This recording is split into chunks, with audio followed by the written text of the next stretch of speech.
بسم الله الرحمن الرحيم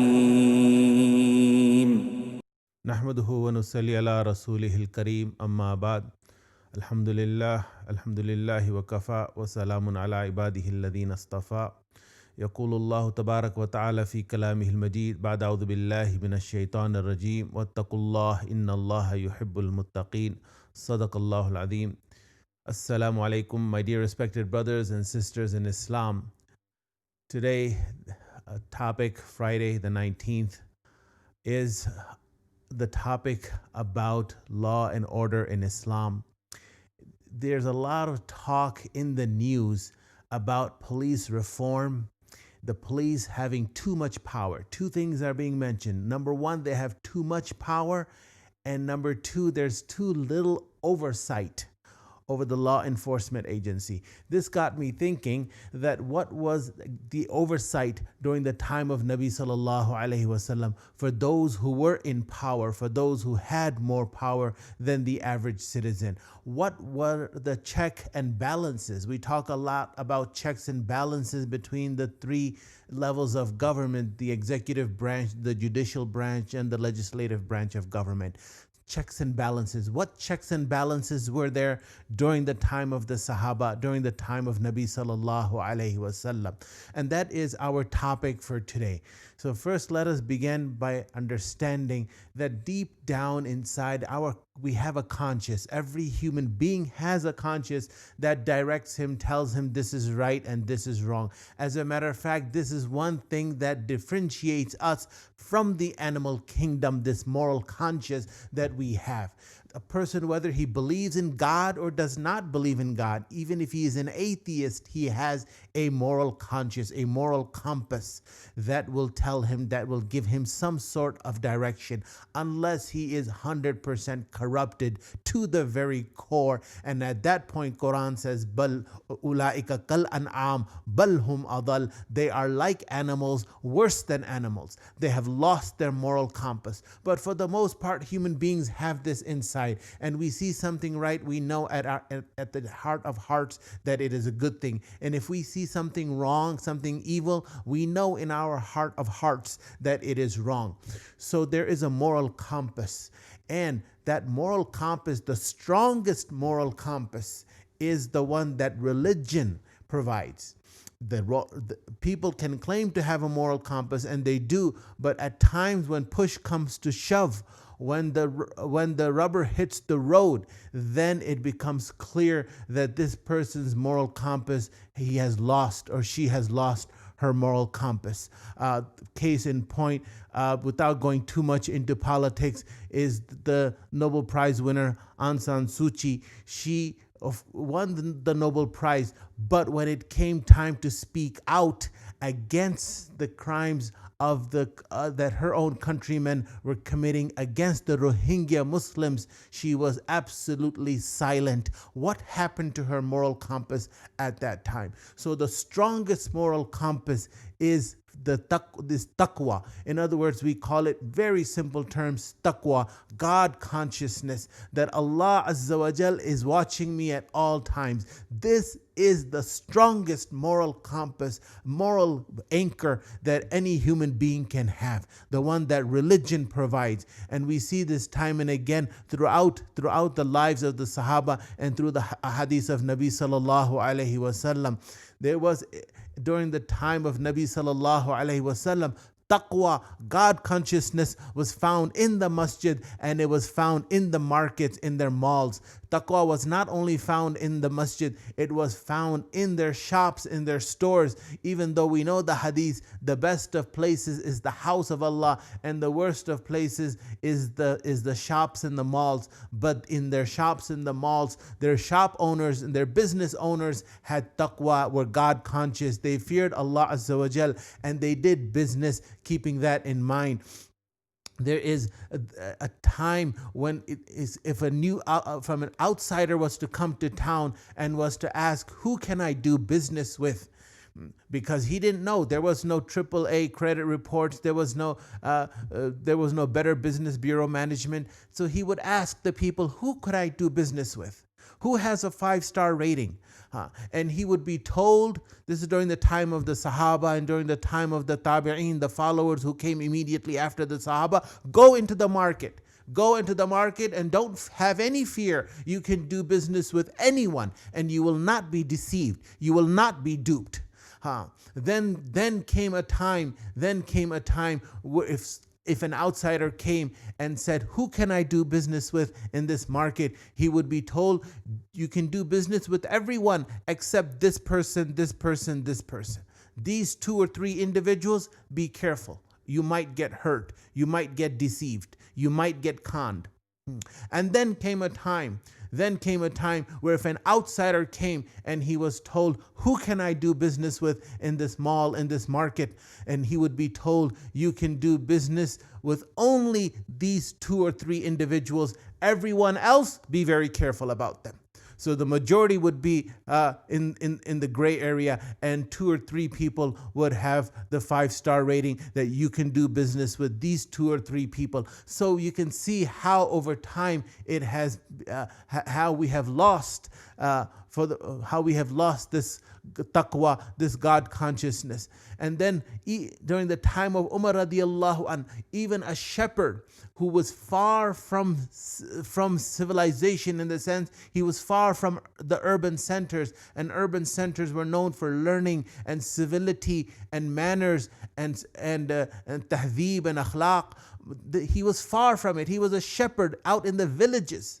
And Umar radiallahu anh, while traveling with his companions to test this shepherd, once asked this shepherd that we are travelers, why don't you sell a goat, a sheep to us? And he said, I am only a shepherd, ra'i. I am not the owner of this flock of sheep. I cannot sell it to you. So Umar radiallahu anh said, again to test him, why don't you just give us a sheep and we will pay you the money? The owner of this flock of sheep will not find out. And if he was to ask you, he will not even find one sheep missing from amongst 100, 200 flock of sheep. He probably will not find it missing. And even if he was to find one sheep missing, you can say that it fell off the cliff. You can say that a wolf ate it. And then this shepherd, not knowing that this is Umar radiallahu anh, Amirul Mu'mineen, he said to him, I can say this to my master, to the owner of this flock of sheep, but what will I say to Allah? Ayn Allah, Ayn Allah, where will Allah go? What will I say to Allah on the Day of Judgment? So this was the moral compass that was found in every single individual, from the shepherd to the shop owners, to the politicians, every strata of society, every occupation, every individual, every community had God consciousness, and this was their moral anchor that guided societies in the right direction and prevented them from falling in the wrong and doing wrong. You think 8 minutes and 46 seconds, we can probably never get this number out of our heads. This police officer had his knee on the neck of George Floyd for 8 minutes and 46 seconds. And not for 1 second did he have this thought that God is watching me. There is someone who is my creator and maker who I have to stand in front of on the Day of Judgment, and I will have to answer for this action of mine. That is the check and balances that is found in Islam, taqwa. Coming to the topic of politicians, Umar radiallahu anh, Amirul Mu'mineen, he is patrolling the alleys. He is patrolling the alleys with a Sahabi, Abdullah ibn Mas'ud radiallahu anh, a famous Sahabi, and Umar radiallahu anh, through a crack in the wall of a house, sees a elderly person, sees a light inside, and an elderly person sees something suspicious. So what does Umar radiallahu anhu do? He jumps over the wall, and then he says, and he sees a man, an elderly man, white beard, and he has a bottle of alcohol in front of him, and there's a dancing girl. And when Umar radiallahu anhu sees this, he says, "Ma ra'aytu كالليلة منظرا أقبح من الشيخ ينتظر أجله. I have never seen a sight worse than this. A man who is about to die. He is in the last stages of his life and he's indulged in sin. And then this old man turned around and said, Ya Amir al-Mu'mineen, ma sana'ta akbah. O Amir al-Mu'mineen, what you have done is far worse. What you have done is far worse. If I have broke one command of Allah, you have broken 3 commands of Allah. Tajassasta waqad nuhiya an. You have spied on a Muslim, and Allah Azza wa Jal has forbidden from spying. In Surah Hujurat, there's an ayah of the Quran, wala tajassasu. And Allah Azza wa Jal says, enter through the doors. وَادْخُلُوا مِنْ أَبْوَابِهَا. Enter the house through the doors, and you jumped over the wall of my house. And the third, Allah has said that do not enter a house hatta tasta'dhinu, till you seek permission, and you have entered my house without permission. Umar radiallahu an, he leaves the house, and it comes in the narration, al-dan thawbahu yabki. He had his cloth. There was a cloth. He had his cloth in his mouth because he did not want Abdullah ibn Mas'ud to hear him crying. Umar radiallahu an, this is the law and order. This is Umar radiallahu an patrolling the streets, and someone tells him of his wrong, and he has to force himself from to stop crying, because he does not want to even inform Abdullah ibn Mas'ud radiallahu an, who was with him at that moment, what he saw inside. And then it comes in the narration that this elderly man, he left the gathering of Umar radiallahu an. He stopped attending the gathering of Umar radiallahu an. And then after a few months, when he finally did attend the gathering of Umar radiallahu an, Umar radiallahu an called him, and this man thought that today I am going to be humiliated, embarrassed in front of all these people. Umar radiallahu anhu said, come close, udnu minni, come close. And then that person came close until he came next to Umar radiallahu an. Then Umar radiallahu anhu said, udnu udunak, bring your ear close to me, hatta iltaqama udunahu, till it seemed as if Umar radiallahu an was about to make a morsel out of his ear. In other words, it seemed as if Umar was about to eat his ear. That's how close that man brought his ear to the mouth of Umar radiallahu an. Then Umar radiallahu anhu whispered to him, وَالَّذِي بَعَثَ مُحَمَّدًا بِالْحَقِّ مَا أَخْبَرْتُ أَحَدًا وَلَا ibn Mas'ud. I swear by the one who has sent Muhammad sallallahu alaihi wasallam with the truth, I have not told anyone, not even Abdullah ibn Mas'ud, who was with me on that day.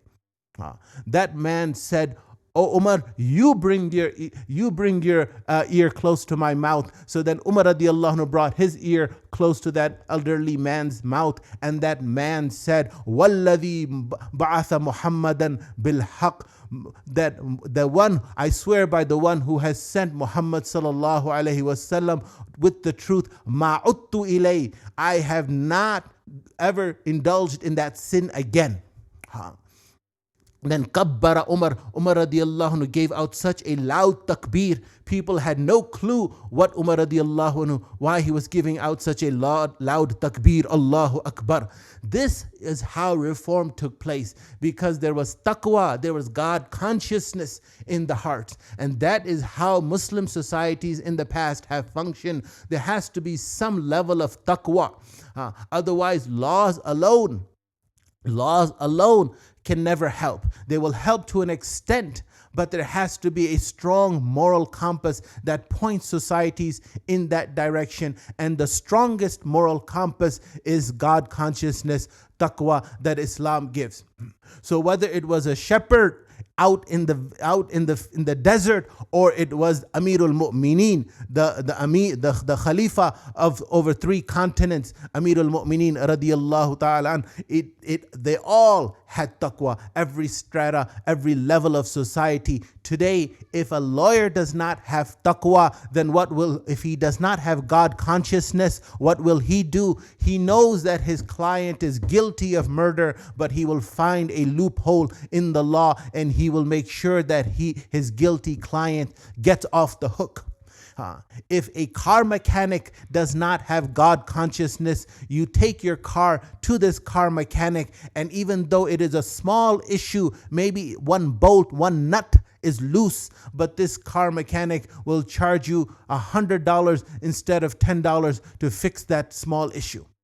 If a teacher does not have taqwa, if a teacher does not have God consciousness, then that teacher, he or she, will not pay any attention to whether the kids are actually learning in the classroom or not. That teacher's main concern will be to collect a paycheck at the end of the month.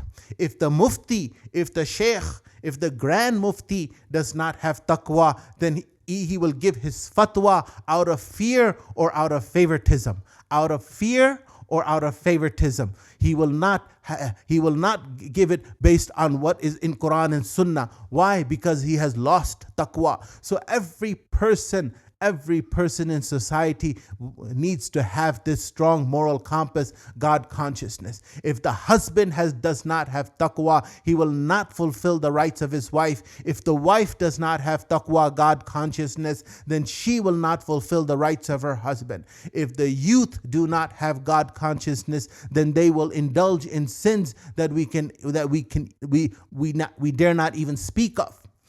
So every level of society, every individual in society needs to focus on this, that one day I will have to stand in front of Allah Azza wa Jal, and I will have to answer for everything that I have said or done.